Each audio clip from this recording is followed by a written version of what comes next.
Coronation Street's Jodie Ramsey tries to destroy David Platt's life next week by pretending that he said her name when they were in bed together. After David locks horns with Shona, Jodie lends a sympathetic ear to her brother-in-law.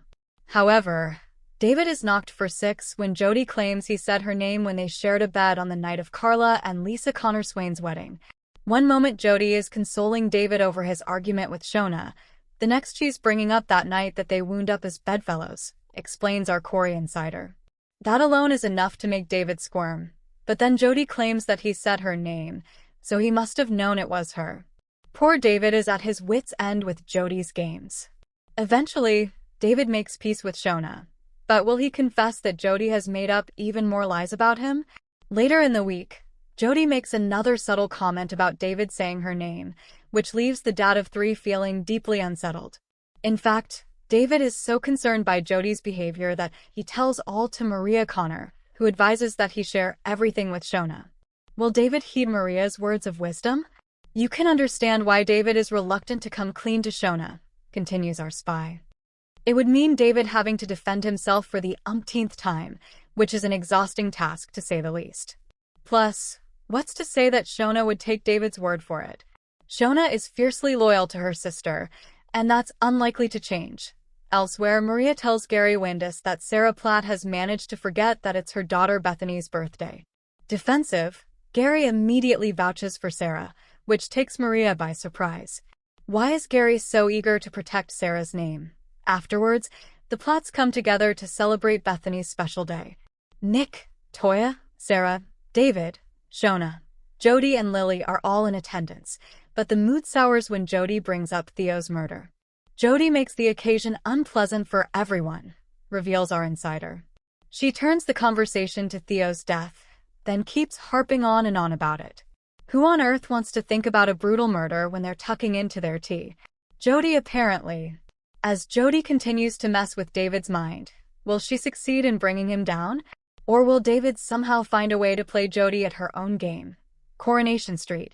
Jodie targets David with a shocking new lie. The cobbles of Coronation Street had seen their fair share of secrets, betrayals, and explosive confrontations, but nothing quite like what was about to unfold when Jodie returned with a plan that would shake David Platt's world to its core. It started quietly, almost innocently. Jodie had been away from Weatherfield for months, leaving behind a trail of unresolved tension and unanswered questions. Most residents assumed she had moved on for good. David certainly had. Or so he thought. But Jodie hadn't forgotten. And more importantly, she hadn't forgiven. From the moment she stepped back into the Rover's return, eyes followed her like whispers in the wind. She looked different, calmer, more composed. But underneath that polished exterior was a storm brewing. And David Platt, unsuspecting as ever, was walking straight into its path. David first heard about her return through Sarah. "You won't believe who I saw in the pub today," she said casually, stirring her tea. David barely looked up from his phone. "Don't care," he muttered. "As long as it's not another problem." Sarah hesitated. "It's Jodie." The name hung in the air like a warning bell. David's expression changed instantly. Not fear exactly, but something closer to dread. Jodie wasn't just an ex-connection or a forgotten fling. She was complication wrapped in unpredictability. He tried to brush it off. She's history. But in Weatherfield, history had a habit of rewriting itself. The next day, Jodie made her move. She didn't approach David directly. That would have been too obvious, too confrontational. Instead, she went through people, carefully planting seeds of doubt, twisting small truths into dangerous half-lies. A comment here. A suggestion there. To Gail, she mentioned seeing David arguing loudly with someone outside town, looked serious, almost threatening. To Nick, she hinted that David might be hiding financial trouble again. And to Sarah, she dropped the most dangerous line of all. "I just hope you're careful around him. People don't always stay the same." By the end of the day, the Platt family was buzzing with suspicion. David felt it immediately. The sideways glances. The half-finished sentences. The sudden change in tone when he entered a room. Something was off, but he couldn't quite place it. Then came the lie that changed everything. Jodie finally confronted David outside the factory yard, where the late afternoon sun cast long shadows across the cobbles. She stood there waiting, arms folded, calm as ever. "You've been busy," David said bitterly as he approached. "Spreading rubbish about me?" Jodie tilted her head slightly. "I've only told people what I saw." "And what exactly did you see?" he snapped. She paused, just long enough to make it feel real. "I saw you with him." David frowned. "With who?" "Don't play stupid," she said softly. "The man from the estate. The one you said you didn't know." David's face tightened. "I don't know anyone like that." But Jodie's expression didn't change. That was the dangerous part, her certainty. She wasn't shouting. She wasn't angry. She was controlled. "I saw you hand him an envelope," she added. "Late at night. Behind the precinct. You looked nervous." "That's a lie," David barked. "That never happened." But Jodie simply shrugged. "Then why does it look like it did?" And just like that, she walked away, leaving David standing alone with doubt creeping in from all sides. Within hours, the story had spread.